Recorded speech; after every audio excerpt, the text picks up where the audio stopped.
This is a Fangirls Going Rogue priority transmission. All team, give it everything you got!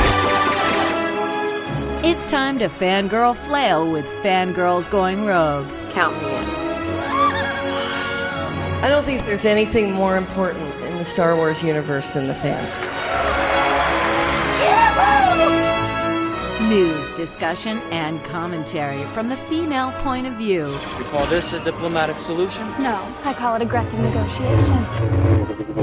With your hosts, Teresa Delgado, Trisha Barr, and Sarah Woloski. Boy, am I glad to hear your voice. Strap in, because this is where the fun begins. I like the sound of that. So we are so super excited because Forces of Destiny finally premiered, at least the first wave, and Sarah and I are here to talk about it a little bit and also to talk to someone very special. So Sarah, are you pumped? Have you seen them all? I am so pumped. I've seen them all multiple times. We just recorded a whole big session of it on Skywalking Through Neverland podcast. So I've know the details of each episode, because that's the only way to do things now is to have a podcast and talk about stuff. And then that way you really consume it, right?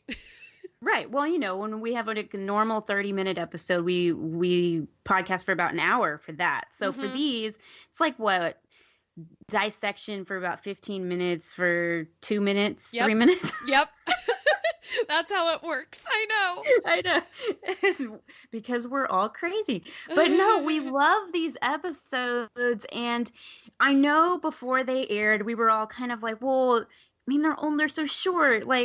What is that really going to do? And they proved me wrong. My skepticism of the short 2 or 3 minute thing is just blown out of the water, because what they have done in max 3 minutes just blows my mind.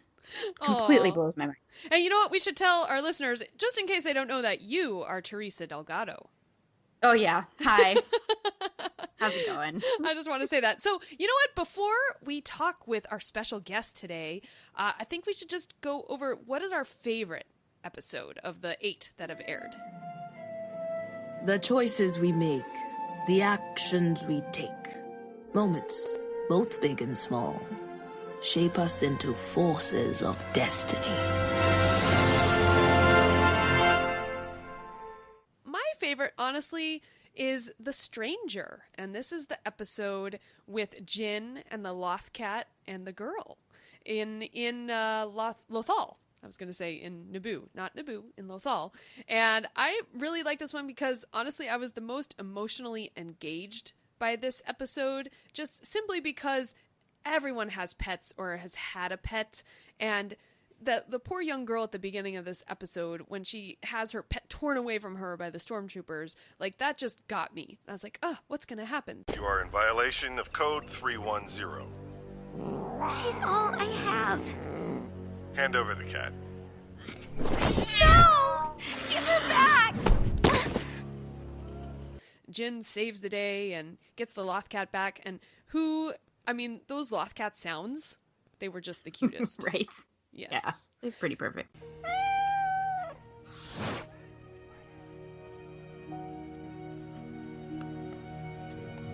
I think this is yours. Tukey, you're back! That's a number one, I think, for me, although it's really hard to choose. It is really hard to choose. I think mine is actually the shortest one of all of them, which is the imposter inside. And I think it's because of the interactions between Padme and Ahsoka and everything that we got in that episode. And it was the only one that had Padme in it. And I was just like, oh my gosh, this is amazing. And to hear Kat Tabor back as Padme just gave me chills. You remind me a lot of Anakin sometimes. Well, it looks like these negotiations will have to be postponed. In that case, I guess I will stay. I'd hate to see all that food go to waste. It was this whole it's like a throwback to the Clone Wars or something, Aw. only in a different format. And I was like, this is amazing. But, you know, it is hard to choose. I will say that I loved how Sands of Jakku and BB-8 Bandits flowed together. And they were the Yes. only two that were serialized, but like that they just went boom, boom right on top of each other, continuing a story. And I absolutely love that. And you know, it's interesting to talk about like which episode was your favorite, but my favorite design of a character is a tie between Rey and Padme. They were just so spot on. It was crazy. Okay. Yeah, my favorite character design is Ahsoka. She's just magical. yeah. I love her colors, and she just popped in her eyes and everything. But I can totally see how you would love the Padme and Rey. I mean, they're all so cute, and I can't wait to have these figures sitting on my desk. Oh yeah, for sure. You know, the interesting thing with Ahsoka though is that because it's almost like because she's an alien, she's like easier to draw because or to have because she's pretty much the same. Whereas with humans, with hair and face shape and stuff, they can change. And sometimes I feel like when it comes to, let's say, comics, for example, they don't necessarily get the female character's likeness right, like with Leia. Yeah. And in this one, I feel like they really nailed it for all of them. Nice. You know, really, for all of them. I thought it was super, super cool. So they did an outstanding job. And Jen Muro, who wrote the shorts, just, you know, she's brilliant. She is, and you know what? I think we should talk with her. Sounds good to me. Yep. All right, we have with us Jennifer Muro, who is from Lucasfilm, and she's one of the writers on Star Wars Forces of Destiny. Her filmography also includes Justice League, Stretch Armstrong, Lego DC Superhero Girls, The Spider-Man Show coming on Disney XD, Mickey and the Roadster Racers, and Thunderstruck. She's also written for some interactive apps, including Palace Pets and Minnie's Homemaker, or Home Makeover. That almost went together. We're excited to welcome her to Fangirls Going Rogue. Hi, Jennifer. Hello. You're so accomplished. Yeah, I know. Thank like you. Listening to your filmography, it's like, wow, these are such amazing, fun shows, and it's so exciting that you've been working on them. I'm pretty lucky. Yeah, they're adding up, and it's like, wow, there's like it's coming together actually now in my life. It's kind of fun. Oh, cool. So it's nice to see it. Yeah, totally. Wow. Well, you know what? We kind of want to focus, because this is Fangirls Going Rogue, we love Star Wars here, so we'd love to focus a bit on Star Wars. And I know that we all have a different starting place for Star Wars, which of course makes it really fun to discuss everything from different perspectives. So we want to know about you. What is your starting point with Star Wars? In terms of writing, or in terms of like my fandom? Your fandom, actually. I guess, you know, it started forever ago. Pretty much. Oh, I mean, Return of the Jedi was my favorite, and I remember seeing that.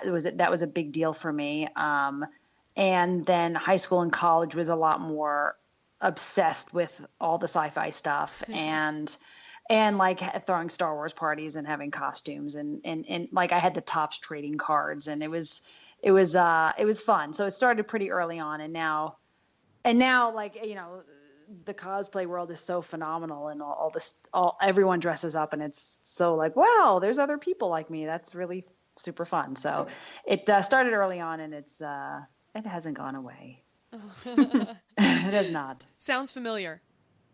Yeah, to both of us, big time. Totally. Now, has your fandom been reinvigorated since the Disney sale started? Because Forces of Destiny is your first time writing and working with Star Wars. So did the Disney sale sort of give you some new energy? I mean, in terms of the Disney Lucasfilm, you mean like with Disney and Lucasfilm together? You mean, or? Yeah, well, like, for example, with us, a lot of us were worried when Disney bought Star Wars, but then with everything that's been coming, and there's just, you know, all the new books and just everything, including Forces of Destiny, it's really, like, amped up our energy for the franchise total. So this could be your fandom, or it could be, you know, work opportunities. It could be both.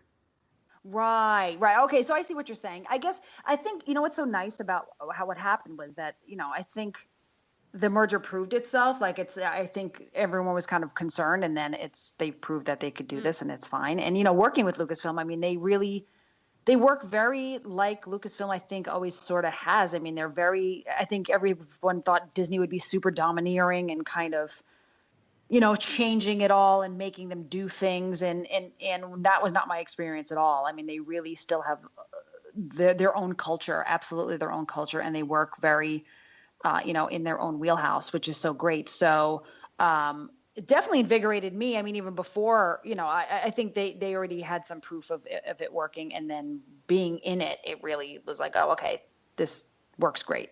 And I could see from the other side of it, which was wonderful. Oh, that's cool. That's good that you have those different perspectives as well. Yeah. Huh. Yeah. No, it was, I was so happy to see they weren't like, there was no under the thumb. I think a lot of people have always been worried about that, and it isn't at all, that I experienced anyway. So that was really, really nice. Okay. Well, going back to you as a kid, was there any films or shows, not even just Star Wars, but anything that made an impact on you as a kid and perhaps have influenced things you're working on today? Oh my gosh. Yeah. I mean, there's definitely a few things. I mean, like on the comedy side, it's strangely enough, like Golden Girls was a huge, huge show for me. Like massive. Like all my comedy comes from like Golden Girls, I Love Lucy, and like Three's Company. So like those were like, I'm a big, 70s and 80s person. So, and then like on the action side, like the A-Team and MacGyver were like the biggest things. Like it was so odd. It was like me and my sister, and my mom, and we watched TV like two like little boys. It was the strangest things. It was like Quantum Leap, and like the biggest things we'd watch over and over again with like Quantum Leap, A-Team, MacGyver, Beverly Hills Cop, and Ghostbusters. Those were like huge influences us. So like there was a lot of action comedy where I like even at a young age, and it was just the two of us watching this stuff, which is so strange. And like Magnum PI and like all those great 80s TV. Even Columbo was fantastic. But then like on the comedy side, Golden Girls was like a huge thing for me. It still is. Like I will know from the other room like what episode it is, just literally by the opening music and who's walking into like the kitchen. Wow. So I'm like that with Friends, so okay, you're good. So you get it. Yeah. I totally get it. And I think a lot of that sense of humor, comes into it. And then later on, like Joss Whedon's writing definitely influenced me, which is so funny because his father wrote on Golden Girls. So I guess it all kind of comes around in some way, shape or form, doesn't it? Yeah. That's pretty funny. So, I think it definitely has influenced me. Absolutely. And I think action comedy is why is my favorite thing, and why I love to write that more than anything. I think it's because of what I used to watch. So since you do a lot of work with animation, were there any animated shows that sort of have lent to your influence with what you do? Oh, I think totally. I think, the 90s was a huge resurgence of like the Warner Brothers stuff was so amazing. Batman the Animated Series, Animaniacs, Freakazoid.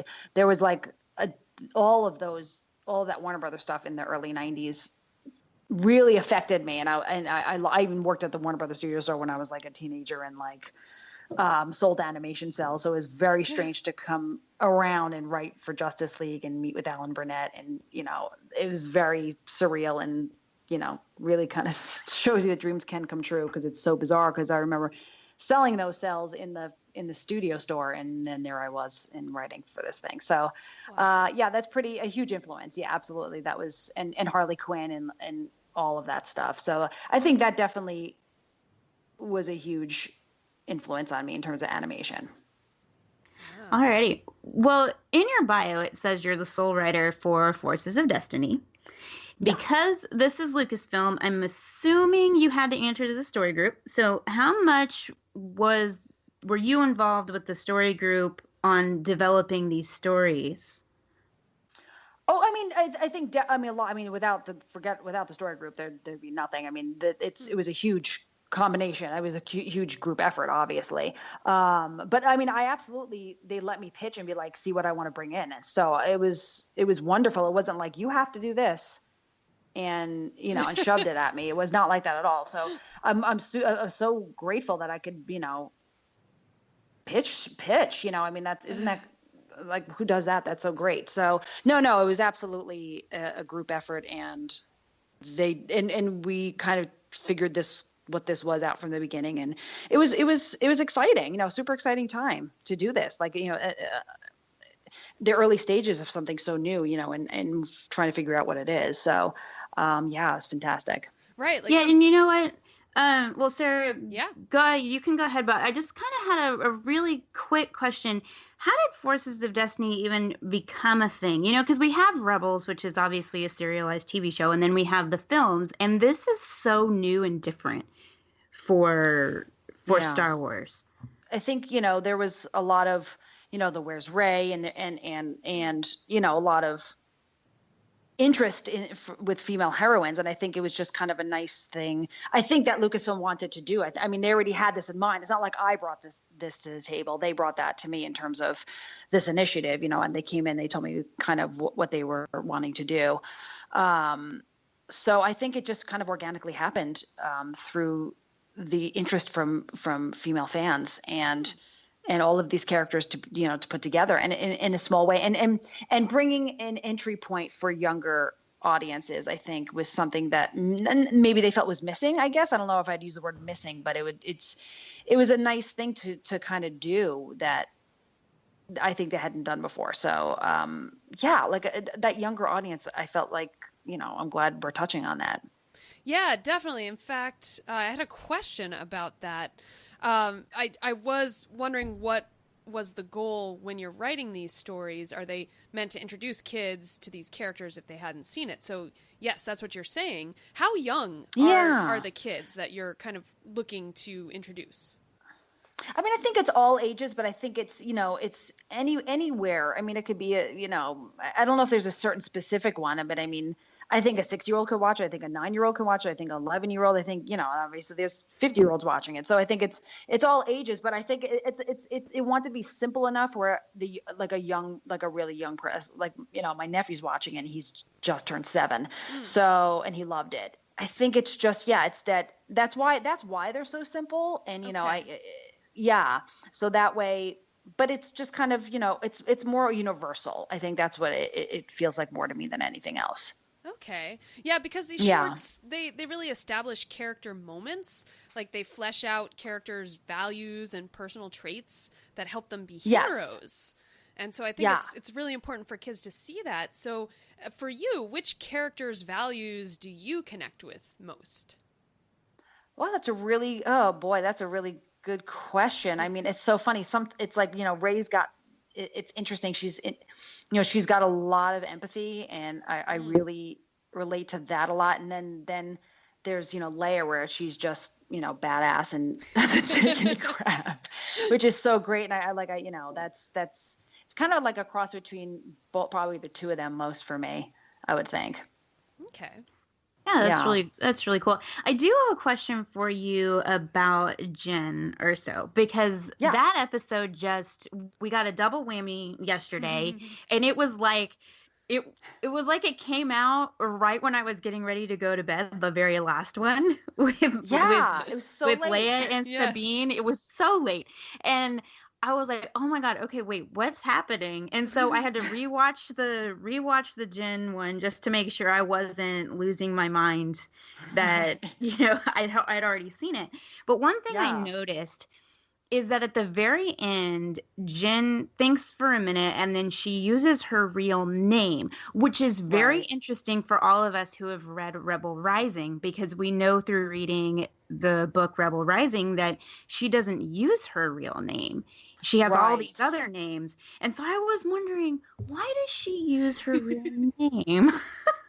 Yeah, that's a really, like, I don't know if that's a spoiler thing or not. I mean, I think when we originally, we toyed with different ways that moment could go. And I think the bottom line is it's a little girl who put her trust in Jyn, and I think it just felt like a safe moment for Jyn. And and obviously you could see no one's around, and it was just an organic moment where I think she felt like she wanted to, kind of tell the truth to this little girl. And I think she knew this, it wouldn't go any further than her. And it was a tough thing to wrestle with because we went other directions, and then I guess we just, yeah. That's an interesting question. That's about the closest I think I could probably answer without being absolutely No, terrified. but you know what? But yeah. That's actually a really good answer because that's kind of how I felt. Even though I was like, well, why did she do that? And then I kind of felt that, she was alone. There was nobody else around. And, and I was like, I think that it makes sense in that moment. It definitely made sense. Because plus, if you had used one of her other aliases that was not in, let's say, Rogue One, the film, there would have been a lot of people going, what? Yeah, especially the and young little kids wouldn't understand. Exactly. Yeah. That's exactly right. So I think that was definitely a big issue. And it was just kind of a moment of organic truth for her just to have that. So I think for both of those reasons, it was probably for the best. All right. So talking about some of these episodes, which of them came, let's use your word that you're using, like the most organic for you to write? Oh my gosh. The Ewok escape was, I pitched that. Like, I always wanted to get this dress. I pushed this damn story so hard. I want to tell the dress. I want to do the dress.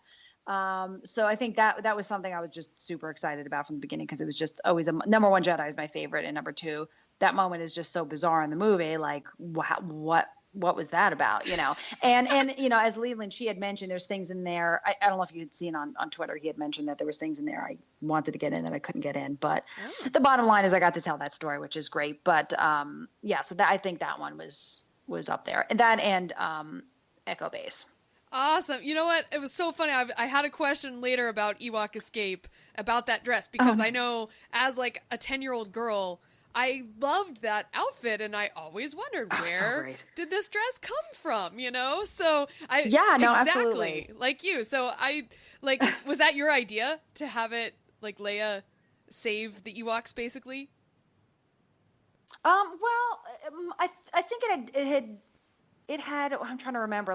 We went through a couple of incarnations, and I think the original thing was a lot longer, and it's like, okay, we have to boil this down to its core elements. So I think it played out a little differently, but I mean, it was always about, the bottom line was is always about this warm moment at the end, especially between Wicket and Leia. I mean, that was the core of this. And I just love that part. And my God, who doesn't want to hug that Ewok? The drawings are so great in this short. Ghostbot did such a good job with the Ewoks. They're just so damn adorable. So anyway, yeah. Do the other two have names? You know what? I don't think I named them. God, is that gonna be a story group question? That's a really good question. I don't think I named them in my script. So, God, I gotta look back. They'll get named. They'll eventually get named by someone in a visual guide somewhere if they don't already have. That'd be awesome. That'd be super fun. I mean, I've seen people online equating it to certain ones, so I'm kind of curious about that. I don't think I did, as far as I remember. All I know is I want a plushie of these Ewoks. Mm-hmm. I know, right? Seriously. Oh my gosh. I hope that's a toy. A lot of people ask me toy questions online. I'm like, I'm not Hasbro. I have no idea what's coming out. I mean, I have sort of the basic ones we all sort of saw, but oh gosh, I hope there's plushies. Please let there be Ewok plushies. That'd be so great. Definitely. So great. Yeah. So what was the hardest story for you to write, or the one that maybe gave you the most trouble? Out of this batch, gosh, I'm trying to, probably Bounty of Trouble it had a couple of shifts, and I'm trying to remember. I think out of the two, Bounty of Trouble was, and The Imposter Inside. I think those are the two, to get everything we wanted to get in with Padme. We had once again a short time, so trying to figure that. Those were probably the two toughest out of this batch. Yeah. Well, I'll tell you, the Imposter one's my absolute favorite. Yeah, I was loved every single moment of that. I love the whole dialogue between Ahsoka and Padme, and when Ahsoka says, "You remind me of Anakin," I just busted out laughing. I was like, yes! Oh, that's great. Oh, I'm so glad. That's awesome. And she everyone loves her design, and her design is fantastic. in this. Like, she looks so great. I'm like, wow, she's just gorgeous. Which one, Ahsoka? Oh, I'm so glad. Well, Ahsoka Padme? looks amazing, but this is the first time we see Padme, and everyone's Right. like, Padme's design is like so great. So I Mhm. guess, it's, to see her in that. Also, they had seen Ahsoka in the previous one, so I think, I think to see Padme again was like pretty exciting for people. I'm so glad you like that one. That's great. Yeah, me too. The Imposter Inside is actually the shortest one of this batch. So the fact that it gave you the most trouble, you guys worked really hard on it, and it shows. Yeah. So. Oh, good. Yeah. I mean, it's like, it's like trying to get the essence. Everything right in terms, the essence and everything right in terms of the action and what Padme does and how much, reaction and how much she's involved. And, it's just making her very active, but organically active. And I use that word a lot, but it's like, what would she do without it being like, oh, she wouldn't do this. And they're just forcing her to do that. But so, we just wanted to make it as much how Padme would do things as possible. Okay. Well, yeah, that makes sense. And you know what? Was there a particular character you were really excited to work with, or maybe a pair of characters? Well, there's some coming up that have not aired yet, so I'm super excited for that. Oh my gosh, forget it. It's gonna be so great. And this batch, I mean, obviously, to see Leia and Sabine together was pretty fun because we didn't get to see them. I think they had like 2 lines in Rebels. Like, they really didn't have much interaction when Leia was on Rebels. So for them to have a whole like kind of thing together was super fun to write. And obviously I'm super excited for Leia and Chewie. Like, that was so great to have them together on Echo Base. So fun. So those 2 pairings were pretty great. Is there any character in the actual adventure figures coming up, like, which would be your favorite or the ones you'd want most on your desk or shelf? Oh man, probably Leia in the dress. I mean, gotta have that. I've been waiting for that forever. So now, like, that dream gets to come true. So yeah, definitely. I know, right? There was an interesting conversation on Twitter about that particular interaction with Leia and Sabine, of whether or not this took place before what happened in Rebels, because in Rebels it seemed like they knew each other. And so if it did take place before that Rebels episode, it makes sense that they didn't have a whole lot of dialogue, because they didn't need to, because they already have, and they've talked to each other. So that was pretty cool. That's actually a good question. I always thought of it like kind of right after, but I mean, before makes sense too. I mean, it's right in that time period, obviously. So that's interesting. Okay, that's cool. Yeah, like, but see, once it airs, like, it's sometimes when you live with this alone for so long, you're kind of in a vacuum and in a bubble. And, it's nice to have other people's perspectives that I'm like, oh, is that how you see it? Like, that's cool. I'm glad to hear that. So something that I kind of noticed was, I know you did Lego DC Superhero Girls, but when I heard about this, I immediately went to, in my head, this is like DC Superhero Girls, because DC Superhero Girls isn't like a show that's on a network. It's on their website, and it's sort of manifested from toys and all this kind of thing. So do you think that the success of DC Superhero Girls sort of maybe helped with Forces of Destiny to become a reality? I mean, I think it absolutely could have helped. I mean, I think in terms of like, the toy companies being unsure about stuff, I think at least on that end, it absolutely helps with that to show it's a proven commodity. I think with Lucasfilm, I think they just always wanted to make sure, there's no false construct. I mean, there's no high school, there's no academy, there's no, it really has to be, authentic to the Star Wars universe. So as long as that was there, I think that's what mattered the most. And I guess for toy companies, it always helps, for like things like DC Superhero Girls to be a proven thing. So I think it was a combo. All right. Well, Definitely. How have you felt now that these shorts are out and people are consuming them and talking about them and tweeting about them? How have you felt about the reactions to the shorts? Is there any one story that you can like think of that, oh my gosh, that person said this or something like that? Yeah.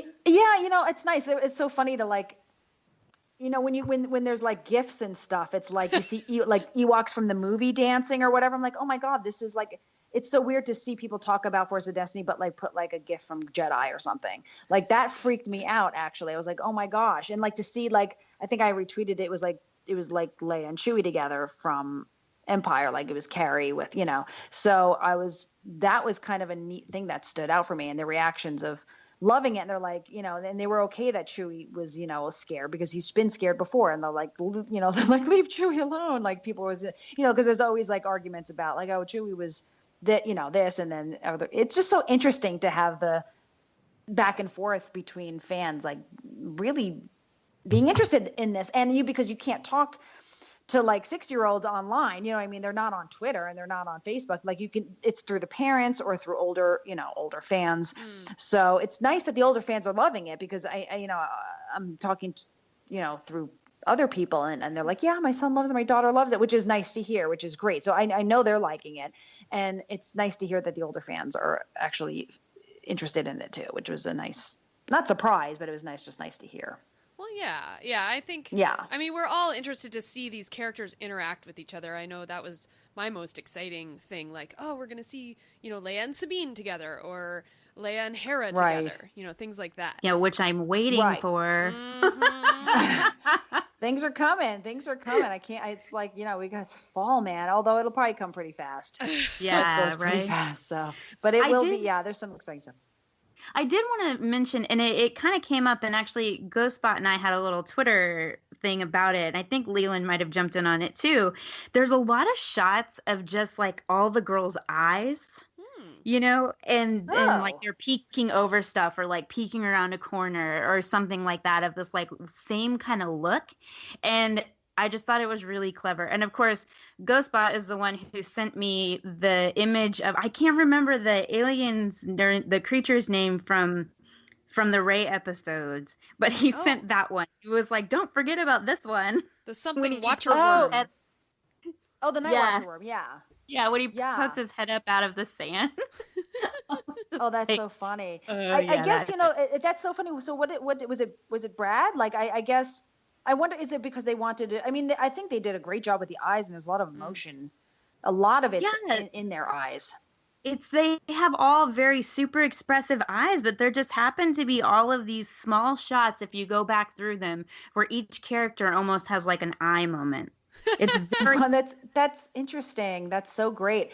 That's definitely a Ghostbot thing. I don't think I wrote like, Close Jin, looks longingly over and peeks over a thing. I don't think that was definitely probably them, which is great. I'm glad it looked. Yeah, I was like Rey really stands out for me a lot. Like she's got eyes that pop, which is so great. Maybe it's against the desert. I don't know if it's just where she is, but she had a lot of expressive eyes in this, and to hear Daisy with that, it was just very energetic and young, and the littlest fans are loving Rey so much. My gosh, especially in these. Oh, it's so exciting. I have a question about these episodes coming up in October. If you had to tease us with a hashtag, perhaps, about these episodes that people will use, maybe, once they see them, can you think of anything and tease us? Oh, gosh. Honestly, Carrie really said it best. It's going to be hashtag Ewoks again. There's definitely nice. There's definitely something coming up that's pretty fun. So yeah, I would say hashtag Ewoks is probably a good thing. This is what I was thinking, because I thought that one was going to be in this wave, because when the first news thing about Forces of Destiny said that there was going to be an episode that involved Hera, Leia, and Han and Ewoks or something. I think that was in Entertainment Weekly. Yeah, I think that was announced in Entertainment Weekly. Yeah. Yeah, and I was like, where is it? Why? So, oh my gosh. I'm going to go along with Carrie and say hashtag Ewoks. Well, we are excited because we end every show here, of course, with Yub Yub. So, bring on the Ewok fun. Yes, please. I cannot wait. That's something I'm definitely looking forward to. I cannot wait to talk to you guys about that when that one comes out. Loving. I want your opinion. Yeah, well, we'll definitely have you back on, because Ewoks are sort of a staple here, and I actually think that we finally decided, and you may not know because you may not listen to our show, but we were looking for a name for our listeners, and I think it's going to be Yub Cubs. Oh, that's so great. Yes, that's awesome. So Another we're hashtag. There so you yeah, go. that's 3 hashtags right there. Ewoks, yub, and Yokums. It's so great. Yay. Awesome. All right, so if people want to find you on the internet, where Yes. would be the best place for them to do that? So yeah, I mean, I'm on the Twitter so I'm Jennifer Muro on Twitter, Instagram, and Facebook. I'm official Jennifer Muro. You can go to jenmuro.com if you want to check out my website, and I have a Tumblr there somewhere attached to my Twitter, I think. So yeah, that's yeah, you'll find me all over the place. Awesome. Is there anything else before we let you go? Is there anything else you want to plug that's coming up? Oh my gosh. Well, I mean, I'm going to be at Comic-Con, so if anyone wants to come down, I'm going to be on an RPG panel on Thursday at 8 o'clock at Comic-Con. And what else is happening down there? There's a Buddy Thunderstruck panel on Friday at 12:30, which will be great. And what else is coming up? I don't know, lots of exciting things, but thank you for having me. This is so nice to be a part of the Star Wars family now. So this has been a fantastic ride for me. So well, we hope to keep you in the fold of it, because there's plenty of more animation coming up, fingers crossed. So yes, please. And there is, please. and yes, thank you. Yes. Awesome. Yay. Thanks. Well, yub, Jennifer. Thank you. Yub. Talk to you soon. Bye. Okay, bye. Can you believe it? These things are everywhere. Primitives. I'm surprised the Empire didn't deal with them when we arrived. Is that a weapon?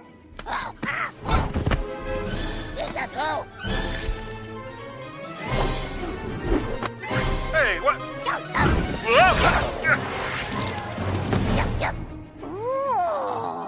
Smart little guy. Yay, we got to talk about Ewoks. Well, it's always awesome when we get to talk about Ewoks, especially with other people who love Ewoks. I actually think, Trisha's not here with us today, but I think she's right. She said before that she thinks it's a myth about people who don't like Ewoks, and I think she's right. I don't think those people exist. I think it was all like this thing to be cool. Like, oh, I don't like Ewoks. They're stupid bears. Oh, yeah, I guess, the younger Star Wars fans growing up, they got in that whole, what is that, teenage phase, I think? Yeah, like too cool for school, like you used to be. Exactly. When I didn't like Disney, what the heck was I thinking? Yeah, what was wrong with you? I never went through that phase, so I don't know. Yeah, I don't know what I was thinking. Whatever. But talking to Jennifer was so awesome. It was awesome to hear about the development of some of this stuff and, how the story process went, and just some of the things that she said were just so really interesting. And I hope you guys listening really enjoyed that interview, because this is the first one that we've gotten to do where we weren't handcuffed by things. I mean, I guess we kind of were with the ones we haven't seen yet, but But it's cool. It was very nice. I loved it. So, you know what? If you guys if our Yub Cubs want to talk to us about this episode, well, where can they find us? They can find us on fangirlsgoingrogue.com, or you can find us on Twitter. We are at FGGoingRogue. Trisha, she's not here tonight, but you can also share your thoughts with her. She's at Fangirl Cantina. I am at Ice Cold Penguin. I'm Teresa. And Sarah is at Jedi Tink. And you can email us if you have something to say. What is your favorite Forces of Destiny short? You can email us. We are contact@fangirlsgoingrogue.com. On Facebook, we are Fangirls Going Rogue, or you can join our Facebook group. So you can look up the group on Facebook and request to join, and then answer a couple questions we have for you, because we won't let you in until you answer them. And we are also on Tumblr, where Trisha loves to share some fun pictures and GIFs and things, and that is fangirlsgoingrogue.tumblr.com. You can find us on Instagram. We are at FGGoingRogue. And go over to iTunes and leave a positive 5-star review. We need those reviews so that more people find us. That's how people find the show. So if you haven't done that yet and you listen to the show, we love that you listen. But take like 2 minutes of your time and leave a 5-star review for us. That would be awesome. And then we also have a YouTube channel. Sarah, where do people find us on YouTube? Oh, well, they can go to youtube.com and search Fangirls Going Rogue. And we we should pop up. You can also, if you prefer YouTube, that's a good way to listen to our episodes as well, because we also post them there. So, everyone, until next time. Da da da da da. Yub. Yub. Yub. Yub. I think we did it.